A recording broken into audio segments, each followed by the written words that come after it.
జై శ్రీకృష్ణ గురువు గారు. రాధే రాధే గురుగారు. రాధే రాధే అండి. స్టార్ట్ చేసుకుంటామండి. ఎవరైనా చదువుతారా ఇవాళ శ్లోకం? గురుస్థుతి చేస్తారా?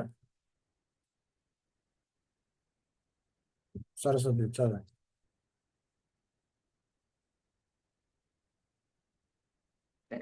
గురుర్బ్రహ్మ గురుర్విష్ణు గురుదేవో మహేశ్వరః గురు సాక్షాత్ పరబ్రహ్మ తస్మై శ్రీ గురవే నమః. ఆచార్యం మాం నిజ నియన్న మన్యేత కర్హిచిత్ నమర్త్య బుద్ధ్య సోయేత సర్వదేవమయో గురుః. చాలా బాగా పాడారు, చాలా చక్కగా పాడారు.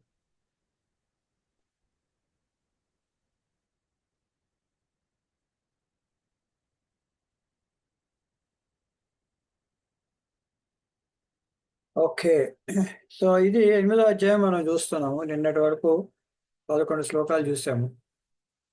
సో అసలు మొదట స్టార్ట్ ఎట్లా అయింది అంటే, శ్రీకృష్ణ పరమాత్మ 7వ అధ్యాయం చివరిలో కొన్ని టెక్నికల్ వర్డ్స్ చెప్పి వదిలేశాడు.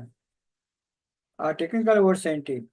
కిం తత్ బ్రహ్మ, కిం ఆధ్యాత్మకం, కిం కిం కిం కర్మ పురుషోత్తమ, కిం ఆదిభూతం, కిం చ ప్రోక్తం దైవం కిముచ్యతే. ఇట్లాగా మొత్తం 7 ప్రశ్నలు వేశాడు. కిం తత్ బ్రహ్మ, కిం ఆధ్యాత్మం అని. ఆ 7 ప్రశ్నలకి 6 ప్రశ్నలకి 2 శ్లోకాల ఆన్సర్ ఇచ్చేసాడు. ఆ ఆన్సర్ ఏంటి? అంతకుముందు చెప్పిన విషయాలే వాటిని అంత విపులంగా చెప్పకుండా వాటన్నిటి కలిపి ఒక పేరు పెట్టేశాడు. అక్షరం బ్రహ్మ పరమం మత్త పరతరం జ్ఞానగించిదస్తి ధనంజయ అనే 7వ అధ్యాయంలో ఒకసారి అన్నట్టుగా, నన్ను మించింది లేదు, నా నుంచి భూమి రాపు అనంలో వాయు కమ్మనోబుద్ధి రేవచ అహంకారితీమన్య భిన్నా ప్రకటశల. 8 వస్తువులు నాలోంచి వచ్చాయి, అట్లాగే జీవాత్మ నాలోంచి వచ్చింది. ఈ రెండిటికి పరమైంది నేను, నాకంటే పరమైంది ఇంకోటి లేదు. పరం అంటే గొప్పది, పేరెంట్ లేదు నాకు పేరెంట్. మొత్తం పరతనం అన్యత్ కించిదస్తి, దాన్ని తద్బ్రహ్మ అన్నాడు. అట్లాగా ఒక్కొక్కటి అన్ని చెప్పుకుంటూ పోయాడు. ఏది ఆధ్యాత్మికం అంటే ఏంటి, మన ఆది దైవం అంటే ఏంటి, విశాఖ కర్మ అంటే ఏంటి, ఇవన్నీ కూడా ఈ 2 శ్లోకాల్లో మొత్తం చెప్పేసి తర్వాత మనిషి భగవంతుని చేరుకోవాలి. అంతకాలంలో మనిషి ఏం చేయాలి అంటే, అంతకాలేశ మామేవ స్మరణముక్త కలేవరం, అంతకాలంలో నన్ను స్మరించుకుంటూ స్మరణముక్త కలేవరం, వాళ్ళ దేహాన్ని ఎవరైతే త్యాగం చేస్తారో, యః ప్రయాతి సద్భావం యాతి నా తస్య సంశయ, వాళ్ళు నా భావంతో ఈక్వల్ అయిపోతారు, నాతో పాటు ఈక్వల్ అయిపోతారు, దాంట్లో ఏమాత్రం డౌట్ లేదు. అయితే భగవంతుని ధ్యానించకుండా వేరే వాళ్ళని ధ్యానిస్తే ఏమవుతుంది? ఎం వాపి స్మరన్ భావం జయంతే కలైవరం, ఎవరైతే ఇదేనా ఆలోచిస్తూ వాళ్ళు దేహాన్ని వదిలేస్తారు, ఎం వాపి స్మరన్ భావం జయంతే కలైవరం తంతమేవైతే కౌంతేయ సదా తద్భావ భావిత, వాళ్ళు ఏదైతే తలంపుతో వాళ్ళు ఉంటారో అదే తలంపు వాళ్ళకి లాస్ట్ మినిట్లో కూడా వస్తుంది. అయ్యా, సో ఎప్పుడు ఏది తలుస్తుంటే అది కూడా లాస్ట్ మినిట్లో వస్తుంది. అందుకని ఏం చేయాలి? తస్మాత్ సర్వేషు కాలేషు మామనుస్మర యుద్ధశ, అంతసేపు ప్రతిసారి కూడా సర్వేషు కాలేషు ప్రతి నిమిషంలో భగవంతుని గుర్తు చేసుకోవాలి. మయ్యర్పిత మనోబుద్ధి మామవేశ సంశయ, మయ్యర్పిత మనోబుద్ధి ఒకటే కండిషన్ ఏంటి? భగవంతుడు చెప్పినట్టుగా చేయండి అంతే. భగవంతుడు ఎక్కడ చెప్పాడు? వేదాల్లో చెప్పాడు. వేదాల్లో ఏం చెప్పాడు? భగవంతుడి ప్రీతి చేయడమే మీ జీవిత లక్ష్యం, భగవత్ ప్రాప్తి మనమే మీ లక్ష్యం. దాని చెప్పినట్టుగా మయ్యర్పిత మనోబుద్ధి మామవేశ సంశయ. అయితే ఇది కష్టం కదా సార్, ఇన్నాళ్ళు మేము ప్రాపంచిక విషయాలు ఆలోచిస్తున్నాం, మీరు సడన్గా వచ్చి కొంత భగవంతుని ఆలోచించాలంటే, అభ్యాస యోగయుక్తేనా చేస్తానామిగామిన, అభ్యాసం చేయండి. ఎట్లాగే చేయాలి? నా అన్యగామిన, వేరే వస్తువు గురించి ఆలోచించకుండా నన్నే గమ్యంగా పెట్టుకుని ధ్యానం చేయండి. పరమం పురుషం దివ్యం యాంతి పారదాన్ని చింతయండి. పరమపురుషుని ఎప్పుడైతే మనం ధ్యానం చేస్తూ అభ్యాసం చేస్తుంటామో అప్పుడు ఆ దివ్య పురుషుణ్ణి మనం పొందుతాం. అయిపోతే ఇక 2వ రోజు చూసింది మనం ఏంటి, ఈ భగవంతుని ధ్యానం చేయమన్నావు. సరే, మరి భగవంతుని ఏ రూపంలో ధ్యానం చేయాలి? ఏ రూపంలో ధ్యానం చేయాలంటే, ఇక రకరకాల రూపాలు ఉన్నాయి. ఇప్పుడు మనకి విద్యుత్ శక్తి ఉందండి, విద్యుత్ శక్తి ఉంది, ఎలక్ట్రిసిటీ ఉంది. ఆ ఎలక్ట్రిసిటీకి రూపం ఏంటి, దాన్ని ఎలా ఏ రూపంలో దాని మీద ధ్యానం చేయాలి అంటే, ఎలక్ట్రిసిటీ ఒక చోట వ్యక్తం అవుతుంది.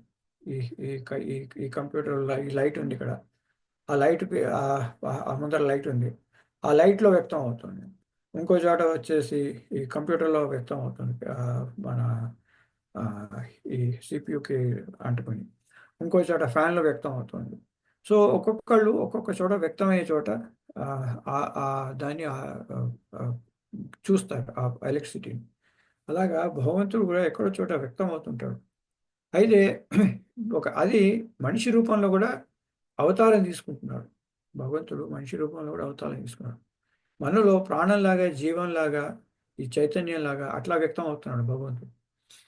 అయితే ఆ ఆ రూపాన్ని, ఆ వ్యక్తమైన రూపాన్ని కొంతమందికి ధ్యానం చేయడం ఇష్టం ఉండదు కాబట్టి వాళ్ళు ఎలా ధ్యానం చేయాలి, అలాంటి వాళ్ళు ఎలా ధ్యానం చేయాలంటే శ్రీకృష్ణ పరమాత్మ చెప్తున్నాడు. అలాంటి వాళ్ళు ఎలా ధ్యానం చేయాలి, ఎలాగ ప్రాణం వదలాలి. ఇప్పుడు కృష్ణుని ధ్యానం చేస్తే అది వేరే విషయం. కృష్ణుడు మనకి ఎలా ఉన్నాడో తెలియదు, ఎట్లా ఉంటాడో తెలియదు. కొంతమంది వేరే రకంగా భగవత్ప్రాప్తి కోసం ధ్యానం చేస్తుంటారు. వాళ్ళు ఎలా చేయాలంటే, కవిం పురాణం అనుశాసితారం. కవి అన్నీ తెలిసిన సర్వజ్ఞుడు, పురాణం ఎప్పటి నుంచో ఉన్నవాడు. కవిం పురాణం అనుశాసితారం, అందరినీ శాసించేవాడు. అనోరణీయం మన అరోణీయ సమ సమమస్మరణీయ, మన ఆ, మన స్మరణ చేయడానికి చాలా కష్టమైన వాడు. సర్వస్వదాచారం అచింత్య రూపం, అందరినీ ధరించేవాడు. ఆయన రూపాన్ని చింతన చేయలేము. ఆదిత్యవర్ణం తమస పరస్త, ఆయనది ఒక ఆదిత్య రూపం. ఆయన రూపం వచ్చేసి ఆ ఆ, ఆ, సూర్యుడి యొక్క తేజస్సు ఆయనలో ఉంది. ఆదిత్య వర్ణం, ఆ సూర్యుడి యొక్క వర్ణం ఉంది. తమస పరస్తాత్ అంటే ఈ అజ్ఞానాన్ని ఇప్పుడు వెలగొట్టేవాడు. సో అలాగా భగవంతుని చింతన చేస్తూ, అయితే అలా చింతన చేసేవాళ్ళు వాళ్ళ శరీర త్యాగం ఎలా చేయాలి అంటే, ప్రయాణకాలి మనసారచలేన, మనసేమో మన ఈ ప్రాణం పోయే టైంలో, కలిగే దేహాన్ని వదిలేసే టైంలో మనసు అనేది అటు ఇటు పోకుండా, ఈ సూది గుచ్చుతున్నారు ఈ డాక్టరు, వాడు ఏదో నాకు ఇది ఇంజక్షన్ ఇస్తున్నాడు, మన వాళ్ళు వచ్చేసి చుట్టుపక్కల పిల్లలు వచ్చేసి ఏడుస్తున్నారు, వీళ్ళ గురించి ఎడవకంటారా పోకుండా పోతుంది వీటితో అనకుండా వాళ్ళు ఏమి చేయాలి, మనసు అంతా భగవంతుని పెట్టాలి. ప్రయాణకాలే మనసాచలేన భక్తాయుక్తో యోగ బలేన శైవ. వాళ్ళ తమ్ముడు అప్పటిదాకా చేసిన ఆ అభ్యాసంతో, యోగయుక్తం, ఆ భగవంతుని మీద మనసు పెట్టి, భగవంతుడు ఎలాగా కవిం పురాణం అనుశాసించారు.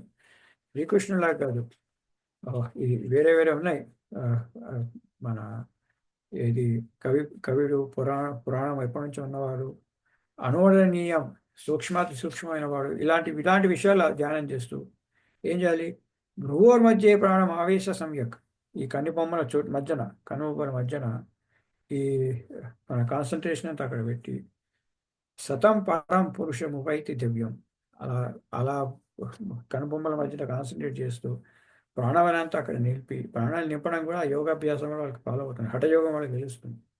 చెప్పి ప్రాణాన్ని వదిలేస్తే అప్పుడు వాళ్ళకి ఏమవుతుంది, వాళ్ళకి భగవంతుడి తృప్తి వస్తుంది. ఇలాంటి పనులు అందరూ చేయగలరా అంటే ఎవరు చేయలేరు. మనకి ఎగ్జాంపుల్ చూసాం, ద్రోణాచార్యుడు ఆ మన మహాభారతంలో అశ్వత్థామ పోయాడని కానీ ఆయన చేసిన పని ఇది. అన్నీ వదిలేసుకొని, ఇక నేను యుద్ధం చేయడం ఇష్టం లేదు, ప్రాణాలు వదిలేస్తాను, నేను బాణాలు వదిలేసానంటే నన్ను చంపేస్తారని తెలుసు, నన్ను చంపేస్తారు కాబట్టి ఎలాగో చంపుతారు, ఆ పోయేదేదో మంచి మంచి పదానికి పోవాలి అని చెప్పేసి, ఆయన విద్యావంతుడు, చదువుకున్నవాడు, తెలివైనవాడు కాబట్టి ఆయన ఏం చేశాడు, అలా కూర్చుని ఇదే ప్రాణం చేశాడు. ప్రయాణకాలే మనసాచలేన అంటే అశ్వత్థామ గురించి కూడా ఆలోచించడం మానేశాడు. అశ్వత్థామ కూడా పోయిన తర్వాత ఇంకేం ఆలోచిస్తాను. సో ప్రయాణకాలే మనసాచలేన భక్తాయుక్తో యోగ బలైన చైవ, ఆయన సాధన చేసిన ఆ సాధన అంతా, యోగ సాధన అంతా చేసి దాంతోటి ఆ యోగ బలంతో ఏం చెప్పాలి, గురువు మధ్య ప్రాణం ఆవేశ సంయక్, ఈ రెండు కాళ్ళ మధ్యన ఆ ప్రాణశక్తిని అక్కడ పెట్టేయాలి. అవన్నీ కూడా యోగాభ్యాసంలో వస్తాయి ఇవన్నీ. అలా పెట్టి అక్కడి నుంచి ప్రాణం వదలాలి. అలా వదిలిన వాళ్ళు ఏమవుతుంది, సతం పరం పురుషం పైతి దివ్యం, వాళ్ళకి భగవత్ ప్రాప్తి అనేది వచ్చేస్తుంది. అయితే ఇంతకంటే మొండి కట్టాలు ఉంటారు కొంతమంది. ఈ భగవంతుడి కాంతి, భగవంతుడి యొక్క గొప్పతనాలు, వీటి గురించి కూడా నేను ఆలోచిపోయాను. అసలు దేని గురించి కాదు, మొత్తం భగవంతుడు తప్ప, భగవంతుడి యొక్క రూపం లేదు, నామం లేదు, ఏమీ లేదు. అదంతా అసలు ఏమాత్రం రూపం నామం లేనివాడు, వాడిని మేము ఉపాసన చేస్తుంటాం. అలాంటి వాళ్ళు వాళ్ళ ఆ, దేహం ఎలా వెళ్ళారంటే యదక్షరం వేద విదో వదంతి. ఎవరైతే భగవంతుడికి అసలు రూపము నామం లేదు, యదక్షరం ఓంకారం గురించి చేస్తారు, విశాంతి చేసే వీతరాగ, వాళ్ళు ఆ రాగద్వేషాలన్నింటినీ వదిలేసి ఏం చేయాలి, యదించో బ్రహ్మచర్యం చరంతి. వాళ్ళు బ్రహ్మచర్యం అంటే వేదాలు చెప్పినలాగా నడుచుకునేవాళ్ళు. తృతీయ పదం సంగ్రహీన ప్రవక్షే. అలాంటి వాళ్ళు ఈ ప్రాణాన్ని అంటే పరబ్రహ్మ, ఒక నిరాకార తత్వ బ్రహ్మాన్ని ఉపాసన చేసేవాళ్ళు, వాళ్ళు ఎండ్ లైఫ్లో వాళ్ళు దేహాన్ని త్యజించే టైంలో వాళ్ళు ఎలాంటి సాధన చేయాలి, ఎలాగ వాళ్ళ ప్రాణం వదలాలి అన్నది ఈరోజు మనం 12వ శ్లోకం నుంచి చూసుకుంటాం. ఓకే, సో నేను ఒక అసైన్మెంట్ అనుకున్నాం బ్రిటిష్ వాళ్ళ టైంలో. ఎవరో ఒక పాముని పట్టుకుని ఆ ఊళ్ళో పాములన్నీ కాటేస్తుంటే ఈ మందు మన ఆ పాముని పట్టిస్తే డబ్బులు ఇస్తా అన్నాడు. ఈ జనాలందరూ పాములు పట్టుకుని ఆ కలెక్టర్కి ఇస్తే డబ్బులు రావడం మొదలెట్టాయి. కొన్నాళ్ళ తర్వాత పాములు అయిపోయాయి కాబట్టి వీళ్ళందరూ పోయి మళ్ళీ డబ్బులు రావట్లేదు అని చెప్పేసి పాముల్ని పట్టుకొని తర్వాత గుడ్లు పెట్టించి మళ్ళీ పాములు పెట్టారు. సో వాళ్ళ పెట్టిన సొల్యూషన్ ఏంటి, వాళ్ళు ప్రాబ్లం ఏంటి, పాములు ఉండకూడదని. అలాంటిది ఏదైతే డబ్బులు ఇవ్వడం మొదలెట్టారో, పాములు చంపి తీసుకొస్తే డబ్బులు ఇవ్వమంటారు, డబ్బుల కోసం అని ఆ పాములు ఇంకా పెరిగిపోయాయి. సో ఇది ఈ కథను ఆధారంగా తీసుకుని మనం దూషించే వారితోటి, ఇప్పుడు మనం దూషిస్తుంటారు ఒకళ్ళు, ఆ దూషించే వాళ్ళని మనకి మనసు విస్తృతం కాకుండా ఉండడానికి ఎలా పరిష్కరించుకోవాలి. ఎప్పుడు మనం దూషించే వాళ్ళు ఉంటారు కొంతమంది, ఎవరో ఒకళ్ళు ఎప్పుడు కాకపోతే కొంత ఎక్కువ దూషించే వాళ్ళు ఉంటారు. అలా మనం ఎవరైనా దూషిస్తూ ఉంటే వాళ్ళని ఎలా చేయాలి అంటే, ఏదైనా పరిష్కారం చేస్తే ఆ పరిష్కారమే మళ్ళా ప్రాబ్లం అవ్వద్దు. పామును పట్టిస్తే 100 రూపాయలు ఇస్తానంటే ఆ 100 రూపాయలే ప్రాబ్లం ఇంకా అగ్రివేట్ చేసింది. ముకుందానంద గారు చెప్తుంటారు, మీకు ఎక్కడన్నా కాస్త దురద వచ్చింది అనుకోండి, ఏదో చేతి దగ్గర దురద వచ్చింది, దాన్ని అలా వదిలేయండి. దాన్ని అలా వదిలేస్తే ఆ దురద దాంతో అదే పోతుంది. దురద వచ్చిందని ఇట్లా గీకారు అనుకోండి, అప్పుడేమవుతుంది, కొంతసేపు తగ్గినట్టు అయ్యి ఆ గీకడం వల్ల మళ్ళా చర్మం అంతా అక్కడ ఎజిట్ అయితే ఇంకా గీకాలనిపిస్తుంది, మళ్ళా చేస్తే మళ్ళా గీకాలి. సో ఆ దురదని మన సొల్యూషనే అగ్రివేట్ చేస్తుంది, మన సొల్యూషన్ ఇంకా పెంచుతోంది. అలా పెరగకుండా మన దూషించే వాళ్ళని ఆ దూషణకి మనం బానిస వద్దంటే, ఆ దూషణ చేసే పరిష్కారం మనకి మన బానిస వద్దు. ఆ పరిష్కారం అనుకున్నదే ప్రాబ్లం అవుతుంది. ఏదైతే ఇది పరిష్కారం అనుకున్నాం అదే ప్రాబ్లం అవుతుంది. ఇప్పుడు జ్వరం వచ్చిందండి, మందు వేసుకున్నారు, మందు వేసుకుంటే ఆ మందు కొంతసేపు తగ్గించి ఆ మందు వల్లే మళ్ళీ జ్వరం వచ్చింది అనుకోండి ఇంకా. సో ఒకటి జ్వరం వచ్చింది, ఆ జ్వరం వల్ల తగ్గడం కోసం మందు వేసుకున్నాడు, ఆ మందు కొంతసేపు జ్వరాన్ని తగ్గించి మళ్ళీ ఏం చేస్తుంది, ఆ మందు వల్లే మళ్ళీ జ్వరం వచ్చింది, అది సొల్యూషన్ కాదు కదా.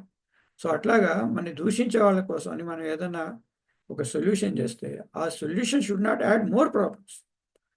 సో ఇలాంటి దాంట్లో మనం ఎలాగా దూషించే వాళ్ళని మన మనసు విచలితం కావాలంటే ఎలా వ్యవహరించాలి అన్నది ఎవరైనా ఆలోచించారండి? అందరు సైలెంట్గా ఉన్నారు.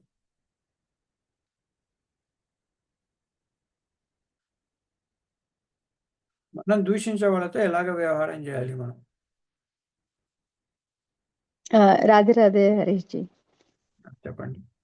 అంటే ఇప్పుడు ఎవరైనా మనల్ని ఏమైనా అంటే అది మన మంచి కోసమే, మన కర్మలు కానీ మన పాపాలు కానీ పోవడానికే మనల్ని తిడుతున్నారు అనుకుని మన మైండ్లో మనం పెట్టుకుంటే మన మంచిగా తిడుతున్నారు అని అనుకుంటే భగవంతుడు మన మనసు భగవంతుడి మీద పెట్టుకుని ఎవరైనా విమర్శించినా ఏం చేసినా కూడా అది మన మైండ్లోకి వెళ్ళదండి. ఇంకా అంది మనం పట్టించుకోకుండా అది మన మంచి కోసమే మనలో ఉన్న అహంకారము మనలో ఉన్న ఇది ఇంకా ఉన్నాయేమో అది పోవడానికి మనల్ని తిడుతున్నారు అనుకుని ఊరుకుని మన మనసుని భగవంతుడి మీద పెట్టుకోవాలేమో అని అనుకుంటున్నానండి.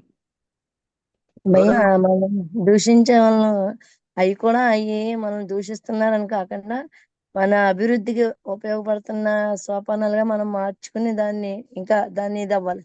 దానికి ఏంటంటే చిన్న కథ భయ్య. ఒక ఆవుని పాలు ఇచ్చినంతసేపు ఆ, తన ఫార్మర్ తీసుకెళ్తా ఉంటే రైతు ఆ, తన తీసుకెళ్తుంటే గోతులో పడిపోయిందంట. పడిపోతే అయ్యో చా ఎవరన్నా కాపాడండి అని తన సాయశక్తులా కృషి చేసాడు. ఎవరు దొరకలేదు తనకి బయటికి తీయడానికి. అయితే ఇంకా దీనికి నాకు రుణం తీరిపోయిందని చెప్పి ఆ గొయ్యి తీసున్న మట్టి ఉంటే పాపం పోన్లే ఇంకా దాన్ని చివరిగా పాతి పెట్టేద్దాం అని చెప్పి అలా మట్టిది పోస్తూ ఉంటే ఆ గోవు వచ్చి ఆ మట్టిని తను సమానంగా చేసేసుకుంది అనమాట. సమానంగా చేసేసుకుంటూ అలా తను ఇసిన మట్టిని అంతటిని సమానంగా చేసేసుకుని అలా పైకి వచ్చేసింది ఆవు. అలాగా ఎవరన్నా మనం దూషించారంటే అది దూషణల కింద తీసుకోకుండా మన అభివృద్ధికి ఉపయోగపడుతున్నాయి అని అలా తీసుకుంటే మనం ఇంకా ఉన్నత స్థాయికి ఎదుగుతాం అనేది నాకు అలా అర్థమైంది భయ్య. ఫెంటాస్టిక్ చాలా బాగా చెప్పారు. దొరబాబు గారు లాస్ట్. నేను వినడం ఏంటంటే మన ఎవరైనా దూషించినప్పుడు మన ట్రబుల్ చేసినప్పుడు వాళ్ళల్లో కూడా శ్రీకృష్ణుడు విష్ణువు ఉన్నారని అనుకుని వాళ్ళ అభివృద్ధికి just pray for it. I don't know whether it is correct or not. This is what I heard Guruji. Okay okay okay అదే ఇంకోటి భయ్య, వాళ్ళు దూషించే వాళ్ళు ఉన్నారంటే మనకు తెలియజేయడానికి అలాంటి వాళ్ళు ఉండడం కూడా అదృష్టం అనుకోవాలి భయ్య. లేదంటే అలాంటి వాళ్ళు లేకపోతే మనం ఉన్నతి కూడా అంత అక్కడతో అసలు మనం ఏం మార్చుకోవాలి అనేది కూడా మనకు తెలియదు. చాలా బాగా చెప్పారు. ఇది ఈ దూషించే వాళ్ళని మనకి తులసిదాస్ గారు చక్కగా చెప్పాడండి.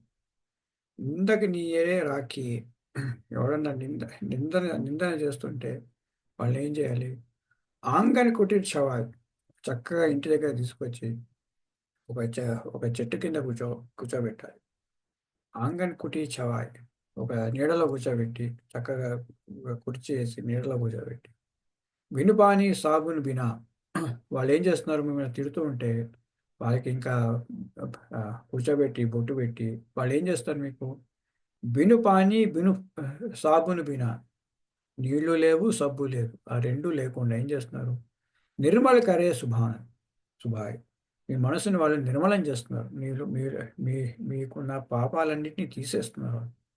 ఎవడన్నా నిందన చేస్తున్నాడు అంటే మీలో ఉన్న పాత కర్మలన్నీ వచ్చి మీకు తగులుతున్నాయి అక్కడ. అంటే వాడు నిందన చేస్తే ఎంత నిందన చేస్తుంటే మీ కర్మలన్నీ అట పోతున్నాయి. కర్మలు పోతున్న దాన్ని వీళ్ళు పోతున్న ఈ కర్మ బాధ పెడుతోంది కదా అని చెప్పి మీరు దాన్ని గోకడం లాంటివి చేశారనుకోండి, ఏమవుతాయి? కర్మలు ఇంకా యాడ్ అయిపోతాయి, అనవసరంగా యాడ్ అయిపోతాయి. అలా వదిలేస్తే ఉన్న కర్మలన్నీ లాగేసుకుంటూ పోతాడు. సో వాడిని మీరు చాలా మంచి హెల్ప్ చేసావు. నువ్వు దూషణ చేస్తున్నావు కరెక్టే, కానీ నా మనసులో ఉన్న కల్మషాలన్నింటిని లాగేస్తున్నావు. నాలో ఉన్న ఈ సంస్కారాలన్నీ పాపాలన్నీ లాగేస్తున్నావు. నీ ద్వారా భగవంతుడు నా నుంచి లాగేసుకుంటున్నాడు. నువ్వు నువ్వు నాకు చాలా హెల్ప్ చేస్తున్నావు అని చెప్పి వాడిని పెంచుకోవాలి. ఇప్పుడు మనకి దూషణ చేసేవాడు ఏం చేస్తున్నాడు? మనలో ఉన్న చెత్తను తీసేస్తున్నాడు వాడు. ఆ దూషణ ద్వారా మనలో ఉన్న చెత్తను తీసేస్తున్నాడు. హాయిగా ఫ్రీగా డబ్బులు లేకుండా చెత్త తీసేస్తుంది. ఇప్పుడు దీని ఏమంటారు? ఈ ట్రాష్ రీసైక్లింగ్ కంపెనీలు ఉన్న వాళ్ళకి తెలుస్తుంది. ఆ trash recycling are electronic waste recycling ఎంతెంత ఖర్చులు పెడతామో మేము అన్ని బయట పారేయడానికి, చెత్తను బయట పారేయడానికి కూడా ఖర్చు మాకు. అలాగా ఈ ఈ చెత్తని వాడు ఫ్రీగా లాగేసుకుంటున్నాడు. హ్యాపీగా ఫీల్ అయిపోవాలి మనం. సో ఎందుకు? మన పాపాలను లాగేసుకుంటున్నాడు ఆయన. అది కాదు, నన్ను అంటావురా చెప్పాను, మీరు ఉల్టా కోపం తెచ్చుకున్నారు అనుకోండి, అంటే భగవంతుడు మీకు వచ్చేసి మీలో ఉన్న దోషాలని పీకాలంటే మీరు దాని మీద మళ్ళీ కోపం పెట్టి ఆ దోషాన్ని ఇంకా పెంచుకుంటున్నాడు. కోపర్ ఎఫెక్ట్ లాగా పెరిగిపోతుంది. సో అందుకని ఎవడన్నా నిందన చేస్తుంటే హ్యాపీగా ఫీల్ అవ్వాలి. ఇంకా నాలో ఉన్న ఈ ఈ దోషాలన్నింటినీ, మనసులో ఉన్న దోషాలన్నీ లాగేస్తున్నాడు, ఫ్రీగా లాగేస్తున్నాడు. సాయిబాబా ఈ కథ ఉంది. ఎవడో ఇట్లాగే దోషం చేస్తుంటే ఒక పందిని చూపిస్తాడు, అశుద్ధం తింటున్న పందిని చూపించి, ఇప్పుడు ఒకరి మీద నువ్వు దోషం చేస్తుంటే వాడు అంటిన చెత్త అంతా నువ్వు నాలుకతో నాకేస్తున్నావు అయ్యా, నీలోకి వెళ్ళిపోతుంది ఆ చెత్త అంతా. అలాగా ఎవడైనా మనం మనం వెళ్ళి ఉల్టా వాడిని దూషించామనుకోండి, వాడు ఏం చేస్తున్నాడు, మనలో ఉన్న చెత్తను అంతా, అశుద్ధాన్ని అంతా వాడు నాకేసి తినేస్తున్నాడు. మనం కూడా పోయి తిట్టామనుకోండి, ఆ నాకే వాడి దగ్గర ఉన్న అశుద్ధం ఇంకా ఎక్కువ ఉంటుంది. ఆ ఎక్కువ అశుద్ధాన్ని మనం తీసుకున్న వాళ్ళం అవుతాం. So if somebody criticises, let them criticise, be happy. అది మనం నేర్చుకోవాల్సిన విషయం. ఓకే, ఏక్నాథ్ స్టోరీ కూడా చెప్తారు కదండి స్వామి. Correct correct correct. Narsi Mehta అనుకుంటా, నదిలో వెళ్ళి స్నానం చేసి వస్తుంటాడు, బయటికి వస్తుంటే ఓ పటాన్ని కూర్చొని టూ అని ఉమ్మేస్తాడు ఆయన మీద. జై విఠల అని చెప్పి మళ్ళీ నీళ్ళలో పోయి స్నానం చేస్తాడు, బయటకు మళ్ళీ ఉమ్ముతాడు వాడు. అలాగా ఎన్నిసార్లు బయటకు వస్తే అన్నిసార్లు ఉమ్ముతాడు. అది భరించి భరించి వాడికి విసుకొస్తుంది. నువ్వు మనిషివేనా, అసలు చెక్కతో చేస్తారని నేను ఇక్కడ ఉమ్ముతున్నాను, నువ్వు వచ్చి నీళ్ళలో పోయిపోతావంటే, నువ్వు నాకు ఎంత సహాయం చేస్తున్నావు, నన్ను అంతా క్లీన్ చేసేస్తున్నావు, నేను ఆనందపడిపోతున్నాను అని చెప్పి వాడి మీద ప్రతీకారం కాకుండా వాడి మీద ఆనందం వ్యక్తం చేశాడు. సో అది గొప్ప సెయింట్స్ చేసేవి బతికే విధానం. ఇంకా మనం ఇవాళ ఈ ఎవరైతే నిరాకార బ్రహ్మం మీద వాళ్ళ కాన్సన్ట్రేషన్ పెడతారో, ఎవరైతే నిరాకార బ్రహ్మం మీద కాన్సన్ట్రేషన్ పెడతారో వాళ్ళు ఎలాగా మన అంతకాలంలో వాళ్ళ దేహాన్ని వదులుతారు, వాళ్ళ అంతకాల టైంలో వాళ్ళ దేహాన్ని ఎలా వదులుతారు అన్నది ఈరోజు మనం 8వ అధ్యాయంలో చూద్దాం. చదువుతారండి ఎవరన్నా? మొదలెట్టండి. రాజరాజు. చెప్పండి. ఓం శ్రీ పరమాత్మనే నమః. అథ అష్టమోऽధ్యాయः అక్షర బ్రహ్మయోగः. 12 కదా.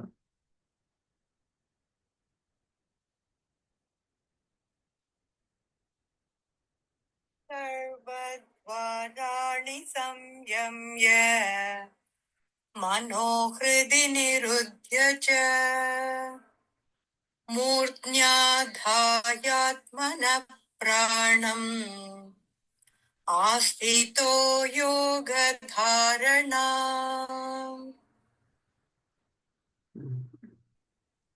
ఇప్పుడు ఎవరైతే నిరాకార బ్రహ్మం ఉపాసన చేస్తారో వాళ్ళు వాళ్ళ దేహాన్ని ఎలా త్యాగించాలి అని చెప్తున్నాను. అది 11వ అధ్యాయం యదక్షరం వేద విదో విదంతి విశంతి యద్యో వీతరాగా యదృచ్ఛంతో బ్రహ్మచర్యం చరంతి తదే పదం సంగ్రహీణ ప్రయోక్షే. సంగ్రహంగా చెప్తాను, చాలా బ్రీఫ్గా చెప్తాను అని చెప్పి వాళ్ళు ఏం చేయాలి, వాళ్ళు ఎవరైతే నిరాకార బ్రహ్మాన్ని ఉపాసన చేస్తారో వాళ్ళ ప్రాణం అయితే ఎలా త్యగించాలి అంటే సర్వద్వారాన్ని సంయమ్య. ద్వారాలు అంటే తలుపులు కాదు, ఇంద్రియాలు. మనం చూసాం, నవద్వారే పురే దేవి నైవ సర్వకర్మాణి మనస సన్యస్తే సుఖం వచ్చి నవద్వారే పురే దేవి 5వ అధ్యాయంలో చూసాం. సో నవద్వారే పురే దేవి అంటే ద్వారాలు, నవద్వారాలు ఉన్నాయి కదండి, కళ్ళు ముక్కులు ఇవన్నీ అన్ని లెక్కేసి 9 అవుతాయి.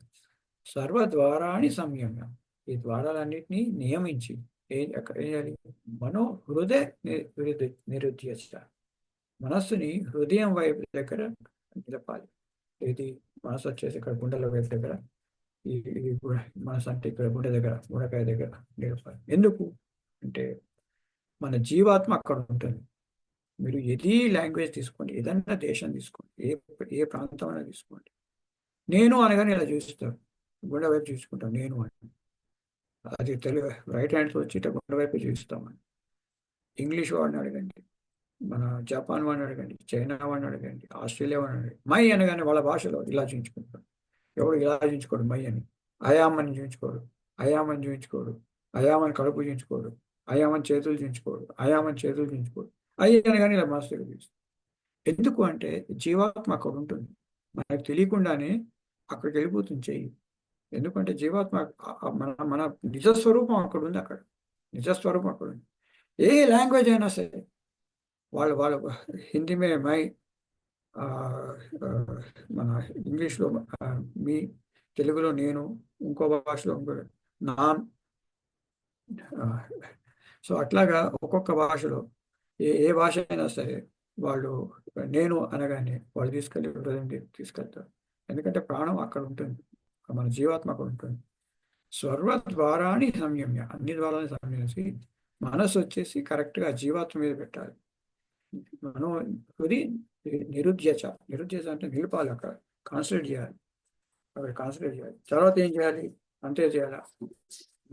మూర్ధాధారి ఆత్మనః, మూర్ధం అంటే ఈ సహస్ర చక్రం, ఈ తలపైన ఉంటుంది కదా, ఇక్కడ మన మూలాధార, స్వధిష్టాన, మణిపూర, అన్హత, తర్వాత ఒకటి ఏంటంటే ఆజ్ఞ, అది సహస్రార విశుద్ధ చక్రం. విశుద్ధ సహస్రార విశుద్ధ చక్ర, ఆజ్ఞ చక్ర, పైన లాస్ట్ సహస్ర చక్రం. సహస్ర సహస్ర వెయ్యి పడగలు అనమాట. సో సర్వద్వారాన్ని అన్ని ద్వారాలను నియంత్రించి మనసుని హృదయం వైపు పెట్టి అక్కడ కాన్సన్ట్రేట్ చేసి మూర్ధాదాయ ఆత్మన ప్రాణం అస్థిత యోగ ధారణం. ఏం చేయాలి,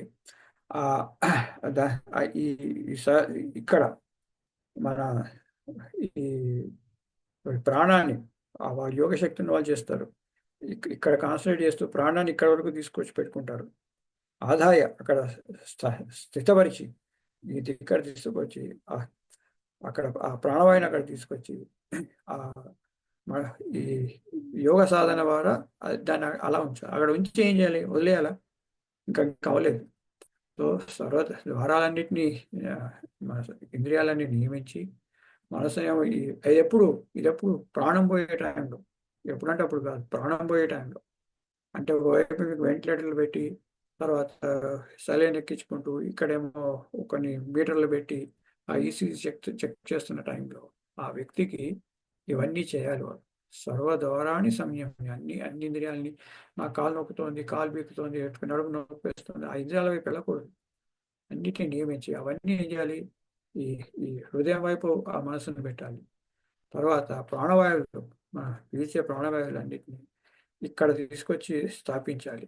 అది ఎలా అంటే యోగం చేసే వాళ్ళకి తెలుస్తుంది. అది మృదాదాయ ప్రాణవాస్థితో యోగ ధారణం ఇక్కడ ధరించి అప్పుడు ఏం చేయాలి, నెక్స్ట్ ఏం చేయాలి, నెక్స్ట్ ఇంకోటి అప్పుడే అయిపోలేదు. అలాంటి అంటే మీరు నిరాకార తత్వాన్ని మీరు ఉపాసన చేస్తుంటే, అలాంటి వాళ్ళు అర్జునుడు కష్టం లేదు, ప్రయాణకాలే నేను అంతర్దిశలో నేను ఎలా గుర్తుపెట్టుకోవాలంటే చెప్తున్నాడు ఇవన్నీ. సో ఒకటేమో కవి పురాణం అనుశాసితారం, అలాంటి వాళ్ళకి ఒక పద్ధతి చెప్పాడు. ఎలా చెప్పాడు, ఈ కంటి బొమ్మల మధ్యన ప్రాణవాయుని పెట్టేసి అక్కడి నుంచి ప్రాణవాయు వదిలేయమన్నాడు. వీళ్ళు నిరాకార బ్రహ్మకి ఇక్కడ పెట్టమన్నాడు. మనసాన్ని కంట్రోల్ చేసుకుని పెట్టుకోమన్నాడు. పెట్టి అంతే చేయాలి, ఇంకేమైనా చేయాలా అంటే 13వ శ్లోకం అంటాం.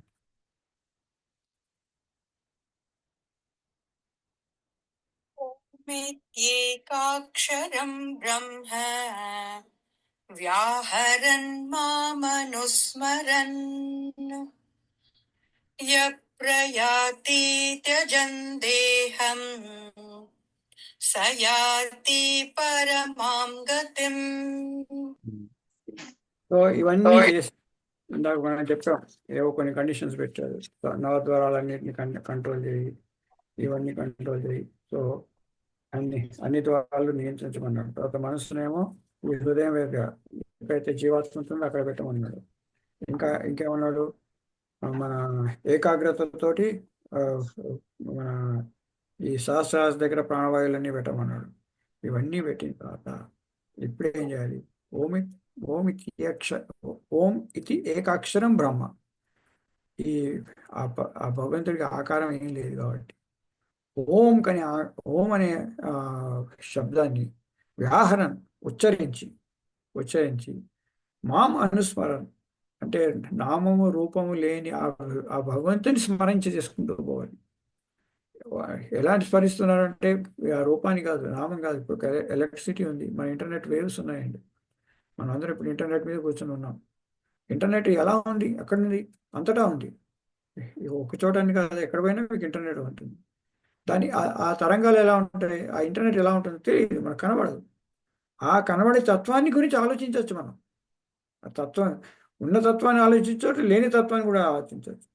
సో ఓమిత్యాక్షరం బ్రహ్మ వ్యాహరన్ మాం అనుస్మరణ, ఆయన్ని అలాగా ఆ నిరాకార తత్వాన్ని స్మరించుకుంటూ అనుస్మరణ మళ్ళీ మళ్ళీ గుర్తు చేసుకుంటూ ప్రయాతి త్యజన్ దేహం, ఎవరైతే అలాగా దేహాన్ని వదిలేస్తారో సయాతి పరమాంగతి, అలాంటి వాడు పరమాంగతి మాం గతి అనలేదు, నా గతి మా ఇంటికి వస్తాడు అనట్లేదు, గోలోకానికి వస్తాడు అనట్లేదు, పరమాంగతి ఆ తద్బ్రహ్మలో కలిసిపోతాడు, తత్బ్రహ్మ దగ్గరికి వెళ్ళిపోతాడు.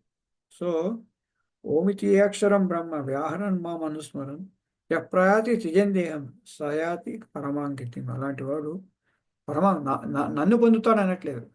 భగవంతుడికి నిరాకార తత్వం కూడా ఉంది, ఆ నిరాకార తత్వంలోకి వెళ్ళిపోతాడు అని చెప్పి శ్రీకృష్ణ పరమాత్మ చెప్తున్నాడు. అయితే ఒక క్వశ్చన్,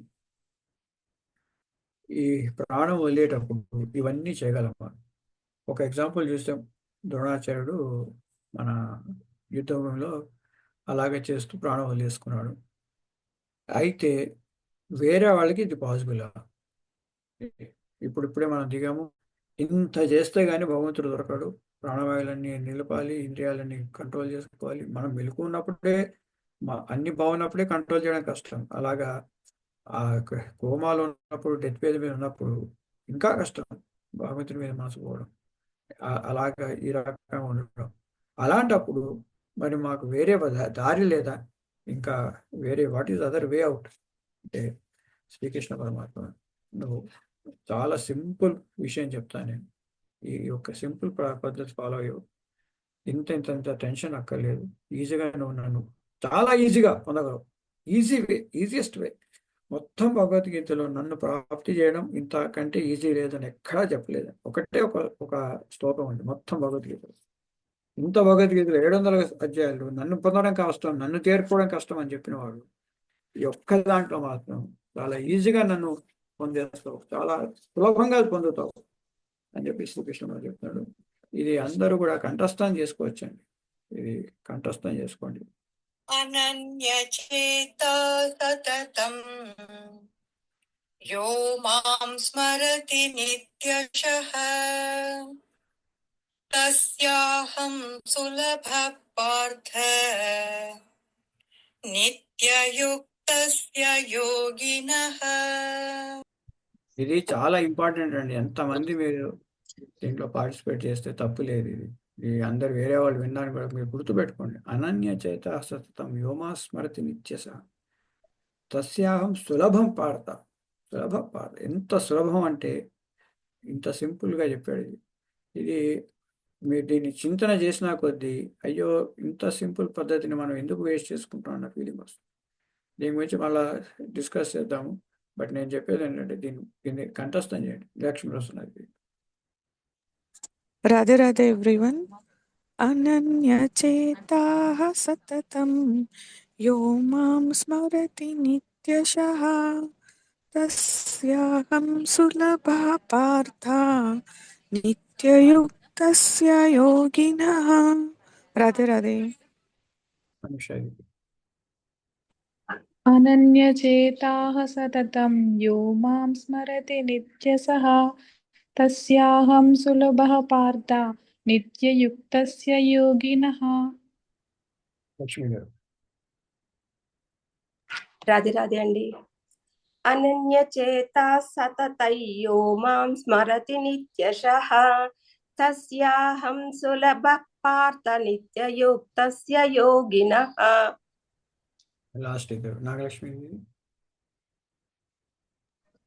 అనన్యచేత సతతం యో మాం స్మరతి నిత్యశః తస్యాహం సులభః పార్థ నిత్యయుక్తస్య యోగినః. స్వరూప గారు. అనన్యచేతా సతతం యో మాం స్మరతి నిత్యశః తస్యాహం సులభ పార్థ నిత్యయుక్తస్య యోగినః. యో మాం స్మరతి, ఎవరైతే ఎవరైతే నన్ను స్మరిస్తారో, ఎవరైతే నన్ను ఎట్లా స్మరించాలి? ఆ కోరిక ఈ కోరికలు కాదు, వేరే కోరిక. అనన్య చేతా సతతం, అన్య వేరే ఇంకొక అన్యమైంది లేదు. ఏం కావాలి? భగవంతుడే కావాలి. ఎట్లాగా? మనసులో చిత్తంలో భగవంతుడే కావాలని కోరుకుని అనన్య చేత సతతం యోమా స్మరతి నిత్యసహ, ఎప్పుడు కంటిన్యూస్గా ఒక కొంతసేపు స్మరించి కొంతసేపు స్మరించడం కాదు. అనన్య చేత సతతం యోమా స్మరతి నిత్యస, ఎప్పుడు భగవంతుని గురించి చింతన చేస్తుంటే తస్యాహం సులభ పాద, అలాంటి వాళ్ళకి భగవంతుడు ఏం చేయలేడు, ఇంకా టాస్డ్ అయిపోతాడు. FIR చూసాం కదండి, ఫ్రీక్వెన్సీ, ఇంటెన్సిటీ అండ్ రికవరీ. ఆ FIR రేజ్ చేశారంటే చాలు, భగవంతుడికి అరెస్ట్ అయిపోతాడు. సో బెయిల్ కూడా దొరకదు. తస్యాహం సులభ పార్థ, చాలా సులభంగా దొరుకుతాడు. నిత్యయుక్తస్య యోగిన, ఎప్పుడు కూడా ఆ భగవంతుని మనసులో పెట్టుకుని ఆ యోగి అంటే మనకి చేసాం, మనకి 2వ అధ్యాయంలో ఉంది, 5వ అధ్యాయంలో యోగి మన ఇది సన్యాసస్థ మహాభాగో తత్వం ఇచ్చాను వేయతం త్యాగస్య హృతికేశ పృథక్వేసిన సూచన అని 18వ అధ్యాయంలో వస్తుంది మనకి. ఎవరు సన్యాసం అంటే ఎవరు? యోగి అంటే ఎవరు అంటే ఎవరైతే కర్మఫలాన్ని వదిలేస్తారో వాళ్ళు యోగి. మీరు 5వ అధ్యాయంలో 6వ అధ్యాయంలో చెప్పారు, యోగి అంటే కర్మలు చేస్తూ కర్మఫలాన్ని వదిలేసిన వాడు యోగి.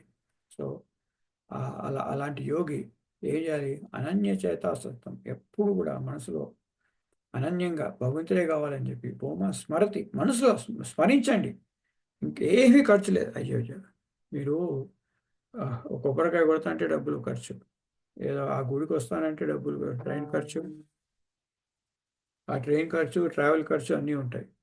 ఇంకా ఏదో నీకు ఒక కిరీటం చేస్తా అంటే డబ్బులు ఖర్చు. అవన్నీ ఏది అడగట్లేదు. నాకు ఒక కిరీటం చెయ్యి, నాకు గుడి కట్టించు, ఏం అడగట్లేదు. ఏమడుతున్నాడు? అనన్య చేత సతం యోమా స్మరతి నిత్యస, స్మరించండి, మనసులో అనుకోండి నా గురించి. ఈ అనుకోవడానికి కాస్ట్ ఏముందండి? థింక్ చేయడానికి కాస్ట్ ఏముంది? 0 కాస్ట్. ఎప్పుడైనా చేసుకోవచ్చు. డెడ్ బెడ్ మీద వచ్చారు. కాకపోతే ఏం కావాలి? అనన్య చేత, నాకు ఈ జ్వరం తగ్గించు, నాకు ఈ దగ్గు తగ్గించు, కష్టాలు పెడితే పెట్టావు, నా మంచికే పెడుతున్నావు అని అనన్య చేతా సత్వం యోమా స్మరతించ తస్యాహం సులభ పాద, చాలా సులభంగా దొరుకుతాడు. ఎవరు? నిత్యయుక్తస్య యోగిన, ఎప్పుడైతే మా భగవంతుని నిమగ్నం చేసి పెట్టుకుంటాడు వాళ్ళకి ఈజీగా దొరుకుతాడు. అయితే ఇలా నిమగ్నం చేయడం వల్ల నాకు లాభం ఏంటి? ఓకే, భగవంతుని ప్రాప్తి పొందుతావు. ప్రాణం వదిలేసేటప్పుడు, ప్రాణం ఉన్నప్పుడు మనకి ఏం లాభం కనబడకపోయినా, ప్రాణం పోయిన తర్వాత లాభం ఏంటి? ప్రాణం ఉన్నప్పుడు ప్రాణం వచ్చిందో లేదో తెలియదు. ప్రాణం పోయిన తర్వాత నాకు ఏం లాభం అసలు? What is the advantage of that అంటే, ఇది కూడా ఒకటి గుర్తుపెట్టుకోకపోతే గుర్తుపెట్టుకోవాలి, కంఠస్థం రాకపోయింది. తాత్పర్యాన్ని మాత్రం గుర్తుపెట్టుకోండి. 14వ శ్లోకం తాత్పర్యము, దాని యొక్క శ్లోకము గుర్తుపెట్టుకోండి. 15వ దానికి వచ్చేసరికల్లా మీకు శ్లోకం గుర్తులేకపోతే పర్వాలేదు, తాత్పర్యం మాత్రం గుర్తుపెట్టుకోండి. ఇది చాలా ఇంపార్టెంట్. ఇది కూడా 14-15వ శ్లోకం కూడా చాలా చక్కటి శ్లోకం. ఇది ఒకసారి మనం విన్న తర్వాత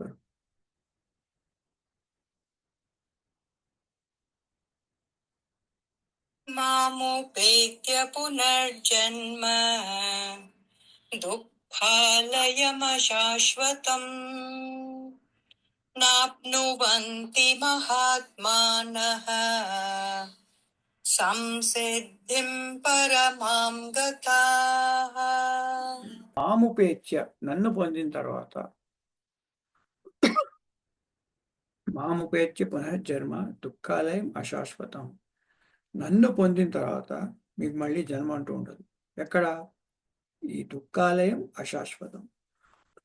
ఇది బాగా గుర్తుపెట్టుకోండి. మనము ఈ భూమి మీద జన్మ తీసుకున్నాము అని అంటే మనకి కష్టాలు వస్తున్నాయి, ఎందుకు దేవుడు ఎన్ని కష్టాలు పెడుతున్నాడు అని మీరు అనుకుంటే అర్థం చేసుకోవాల్సింది ఏంటంటే ఇది దుఃఖాలయం. రాముడు ఉంటే అది రామాలయం, పుస్తకాలన్నీ ఉంటే అది పుస్తకాలయం, గ్రంథాలు ఉంటే గ్రంథాలయం, అన్నీ అవే నిండి ఉంటాయి అన్నమాట. గ్రంథాలయంలో ఏముంటాయని అన్ని గ్రంథాలయం ఉంటాయి. రామాలయంలో దేవుడే ఉంటాడు, రాముడే ఉంటాడు, రాముడు ఉంటాడు అక్కడ. సో ఏదైతే మెజారిటీ ఉంటుందో దాన్ని ఆలయం అంటారు. సో ఈ భూప్రపంచం ఏంటి? దుఃఖాలయం. ఇది దుఃఖాలయం. దుఃఖాలు తప్ప ఏముండదు. మనకి ఈ భూమి మీద పుట్టాము అంటే దుఃఖాలు అనుభవించడానికే పుట్టాము. లేదంటే స్వర్గాల్లో ఉండిపోయేవాళ్ళం. మనం భూమి మీద వచ్చి పుట్టాము అంటే మనం ఏవో కర్మలు చేసాం, ఆ కర్మలు అనుభవించడం కోసం వచ్చాం. మాముపేచ్ఛ, ఒకవేళ భగవంతుని కనుక మనం పొందితే ఈ పునర్జన్మ ఉండదు. పునర్జన్మ దుఃఖాలయం ఈ ఈ ఈ దాంట్లో ఉండదు. అదేంటి? ఇది దుఃఖాలయమే కాదు, ఇంకోటి ఏంటి? ఒకవేళ సుఖాలు వచ్చాయనుకోండి, అదేంటి? అశాశ్వతం, ఎక్కువ రోజులు ఉండదు. ఓకే. సో ఈ పునర్జన్మ అన్నది ఎక్కడ అవుతుంది? ఈ దుఃఖాలయంలో అవుతుంది.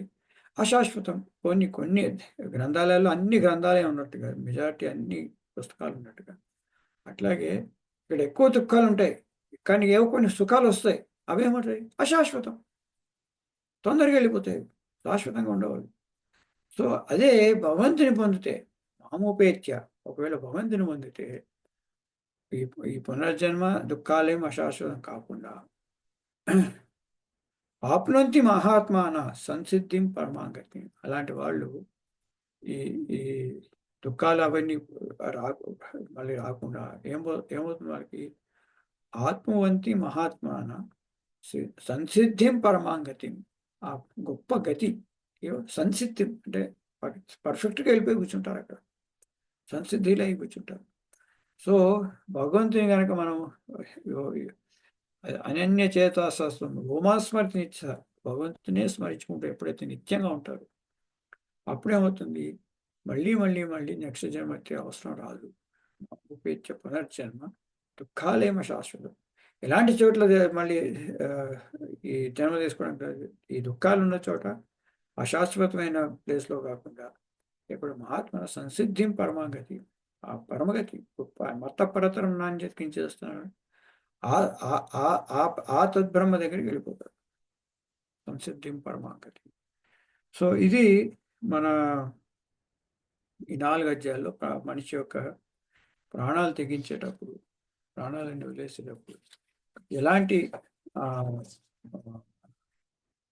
సాధన చేస్తే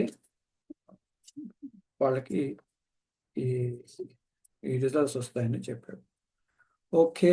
సో నిన్ను పొందడం కోసం అని 3 మార్గాలు ఉన్నాయి. 3 మార్గాలు చెప్పాడు. ఏంటి ఆ మార్గం? ఒకటి వచ్చేసి ఏకాక్షరం కాదు, కవిం పురాణం అనుశాసితారం. ఎవరైతే హఠయోగం చేస్తారో వాళ్ళు వచ్చేసి మన ఈ కనుబొమ్మల మధ్యన ప్రాణశక్తి నిలిపి మళ్ళీ ఆదిత్యవర్ణం, తమస ప్రశస్త, ఇలాంటివన్నీ ధ్యానం చేస్తూ ప్రాణం వదిలితే అదొక పద్ధతి. 2 వచ్చేసి ఈ మన ఇంద్రియాలు వచ్చేసి మనసు దగ్గర, గుండె దగ్గర పెట్టి, ప్రాణవాయువులు వచ్చేసి సహస్రార చక్రంలో పెట్టి ఓం అంటూ ప్రాణం వదలడం ఒకటి. ఈ 2 పద్ధతి. మూడో పద్ధతి ఏంటి? వాళ్ళ సింపుల్ పద్ధతి. అనన్య చేసాసం ఓమాస్మృతి నిత్య, ఎప్పుడు భగవంతుని ధ్యానం చేస్తూ ఆయనే స్మరించుకోవడం ఇంకొకటి. ఇలా చేయడం వల్ల ఈ దుఃఖాలయం పరమాగతిలోకి రారు. ఓకే, నువ్వు అన్నది కరెక్టే భగవంతుడా, నిన్ను పూజిస్తేనే నిన్ను చేరుకుంటాం. నాకు తెలవకుండా నేను దేవతలను పూజ చేశాను, ఇంద్రుణ్ణి, వాళ్ళని, వీళ్ళని పూజ చేశాను. దానివల్ల ఎప్పుడైతే ఇది మన దేవతలను పూజ చేస్తారు, ఆ దేవతలు మనకి ఇస్తారు క్షిప్రం, చాలా తొందరగా మనకి రిజల్ట్ ఇస్తారు. దేవతలందరూ మీరు పూజ చేస్తే రిజల్ట్స్ రావని కాదు, అవన్నీ రిజల్ట్స్ దేవతలు ఇస్తారు, కానీ ఇచ్చేది నేనే అని చెప్పి శ్రీకృష్ణ పరమాత్మ చెప్పాడు. మనం ఎగ్జాంపుల్ కూడా చూసాం. ఒక పిల్లవాడు ఇంట్లో నుంచి వారిపోతే తండ్రి ఏం చేస్తాడు? వాడు బాగోగులు చూడడానికి తండ్రి అని అరేంజ్ చేస్తాడు ఆ కాక హోటల్లో. మనం ఎగ్జాంపుల్ చూసాం. అలాగా భగవంతుడు అరేంజ్ చేస్తాడు, మనకు తెలియక వాడు చేశాడు, మన ఆ దేవతలు ఎవరో చేశారు అనుకుంటాం. అలా దేవతలను ఉపాసన చేసేవాళ్ళు ప్రాణం పోయే టైంలో వాళ్ళ దేవతలే గుర్తుకొస్తారు. కాబట్టి వాళ్ళకి ఏమవుతుంది, ఇప్పుడు మన కోరికలతోటి మీరు యజ్ఞాలు చేశారనుకోండి, మనం ప్రాణం తెగించిన తర్వాత ఏమవుతుంది, కూడబెట్టుకున్న ఆస్తి అంతా వదిలేస్తాం. మనతో పాటు ఎవ్వరూ రారు. ఎట్లాగో ఆస్తిని మనం తీసుకెళ్ళలేం, కానీ జీవాత్మ అయితే మనకి ఈ దేవతని పూజ చేసిన వ్యక్తి ఆయన ఏది ఆస్తుల్ని తీసుకెళ్ళలేదు, కానీ జీవాత్మ ఎక్కడికి పోయి కూర్చుంటాడు, ఏం తీసుకుని పోయి కూర్చుంటాడు అన్నది తర్వాత శ్లోకాలు చూద్దాం. 16, 17, 18. ఓకే, సో అవన్నీ రేపు చూద్దామండి. మళ్ళీ రేపటి తర్వాత ఇంకో 2 క్లాసుల్లో మనకి 18వ అధ్యాయం అయిపోతుంది. 9వ అధ్యాయం 8వ అధ్యాయం అయిపోతుంది. 9వ అధ్యాయం మళ్ళీ ఒకసారి చేసిన తర్వాత మళ్ళీ పార్టిసిపెంట్ ప్రెజెంటేషన్ చేసుకుందాం. సో అది ఒక 4-5 వారాలు అది పడుతుంది. సో ఇది ఐ థింక్ ఏప్రిల్లో మనం పార్టిసిపెంట్ ప్రెజెంటేషన్ చేసుకున్నామండి. ఉగాది తర్వాత. ఉగాది ఎప్పుడండి? మార్చిలోనే, ఏప్రిల్లోనే? మార్చ్ ఎండింగ్ అండి. March 30. 20 March 29. Very good. So కొత్త సంవత్సరం మీరు మీ పార్టిసిపెంట్ ప్రెజెంటేషన్స్తో మనం స్టార్ట్ చేద్దాం. సో రేపు దేవతను ఉపాసన చేసే వాళ్ళకి ఏంటి అన్నది రేపు చూద్దాం. చాలా చక్కగా చెప్తారండి శ్రీకృష్ణ పరమాత్మ, ఇవన్నీ మనం రేపు చూద్దాం. మళ్ళీ రేపు వెళ్తాండి. రాధే రాధే. స్వామి. జై శ్రీకృష్ణ గురుగారు. రాధే రాధే హర్ష్ గారు. రాధే రాధే. రాధే రాధే గురుగారు.